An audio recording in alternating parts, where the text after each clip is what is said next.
Now, Agent Starling, you think you can dissect me with this blunt little tool? No. I thought that your knowledge... You're so ambitious, aren't you? Do you know what you look like to me with your good bag and your cheap shoes? You look like a rube. A well-scrubbed, hustling rube with a little taste.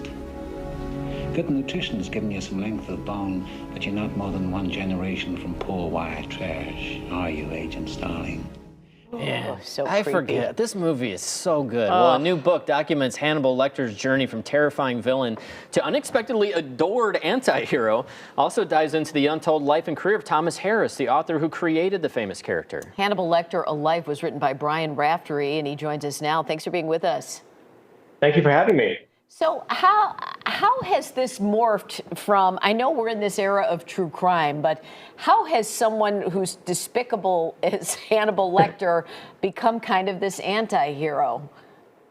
Well, I mean, if you think about where we are with true crime right now, I think with all these shows, podcasts about serial killers, I think Hannibal Lecter actually looks pretty good when compared to the real life serial killers at this point. I mean, he's much smarter, he's much kinder, and he's actually a lot funnier. So, I mean, in terms of serial killers, like, if you were going to be a serial killer, and I don't think anyone should be, I do think Hannibal Lecter is probably the best possible version you can get in 2026. I mean, he listens, he's good at his job. He's a lot more effective than some of these other guys in the real world. So Hannibal Lecter obviously was a fictional character, but it was interesting when I was reading about your book, and I didn't know this, Thomas Harris, who wrote the books, can you tell a little bit of that story of how he came up with the character? Because it is based on a real life person.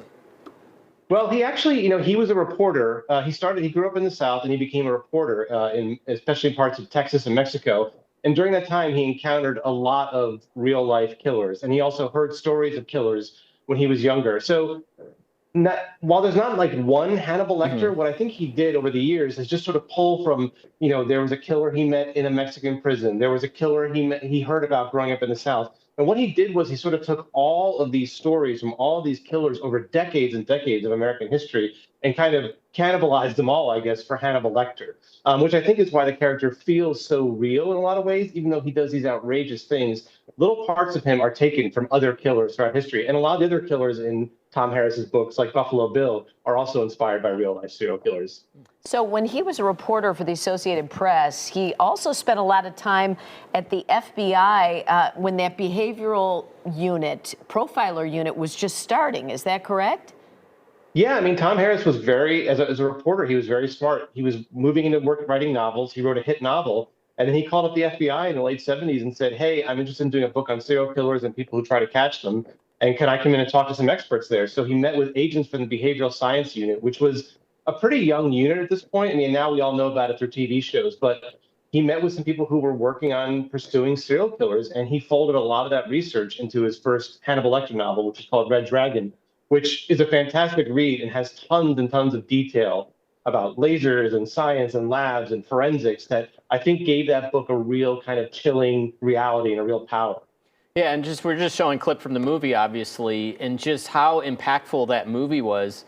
And you think about that came out, I just looked at 1991, that movie came out. So when you look at a lot of the horror type movies, the scary movies that were out there at the time, you had like the Friday the 13th movies, Nightmare on Elm Street. And then here comes this movie that is so unsettling and scary in its own way, but had to feel so different for people going into the theater at that time.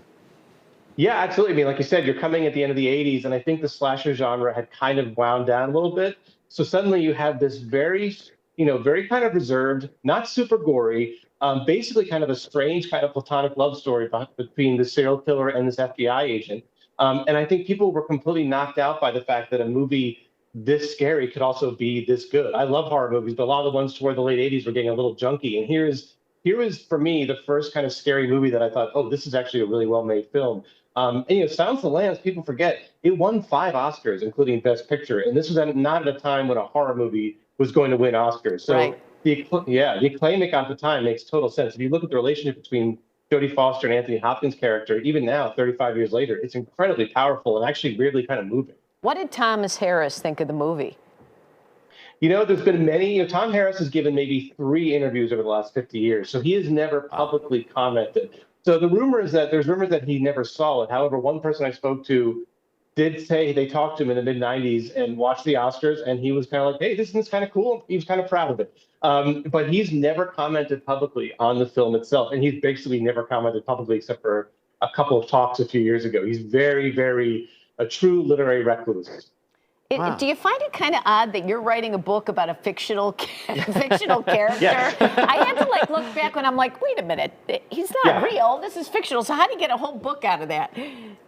A lot of research, a lot of talking to FBI agents, talking to people who worked on the movie. I had access to Jonathan Demme's archives. He was a director of Silence of the Lambs. Yeah. But the fact is, Hannibal Lecter's been around now for almost 50 years. So he's actually like, as a fictitious character, there's a lot to work with. I mean, there's a lot of people who worked on these movies, these TV shows, these books.